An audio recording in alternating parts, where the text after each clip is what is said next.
In the second part, I have to say, being beaten up by Ray Fiennes was pretty fun. It wasn't always comfortable, but it was fun. I did quite enjoy. I enjoy scenes like that where I get slapped around a bit. It's quite fun. Yeah. So that was good. That was definitely a highlight. Being on the underground cart, which takes us inside Gringotts, being on that cart with Rupert, a guy called John, Warwick Davis, and Helena Bonham Carter, and then Emma, was great fun, because it was just, we were all soaking wet. It was you know, we were just making jokes, and it was hilarious. It was really, really good. That was a fun day, definitely. Fun few days.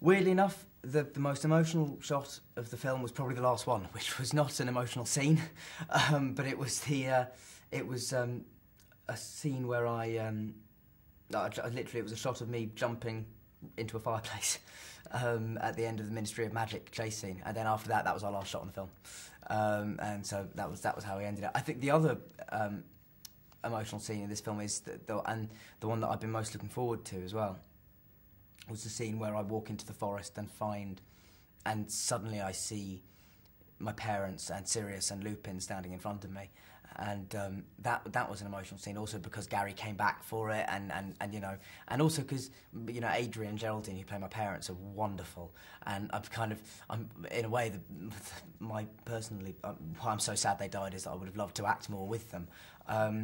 And also the character of Lupin dying, for me, is one of the most upsetting in all the books, because I love that character. And so, yeah, that scene was pretty emotional, I think. It should be, anyway.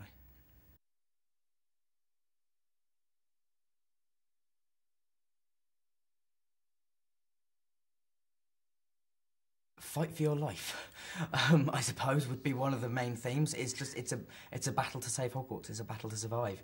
It's a battle to see the next morning. That's kind of the thrust of most of the film. And also it has all the Harry Potter themes of, you know, friendship and all those things, and how tested that can be. And, you know, in this even more extreme situation, how much these 3, 4, 5, you know, the whole school relies on each other, and that's what I love about it. It's about communal spirit. And surviving.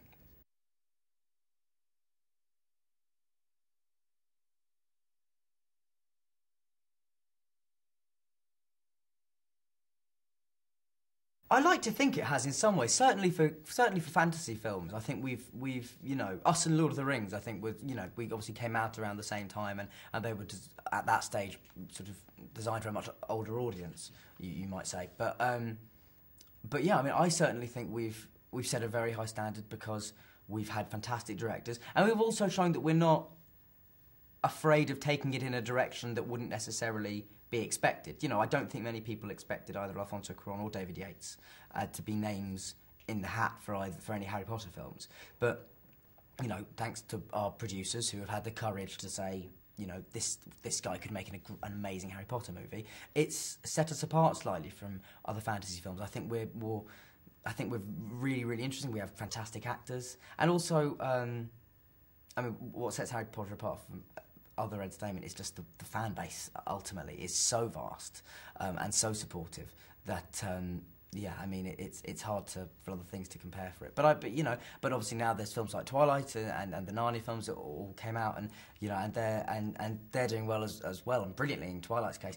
But I think Harry Potter manages to combine an innocence and an Englishness with an edge you rarely see in sort of supposedly children's films.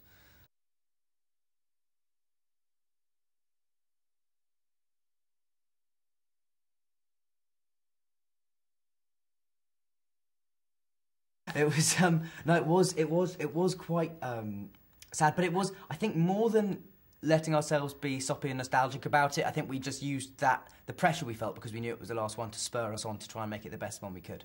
I think we channeled that energy into a more positive, sort of constructive frame of mind.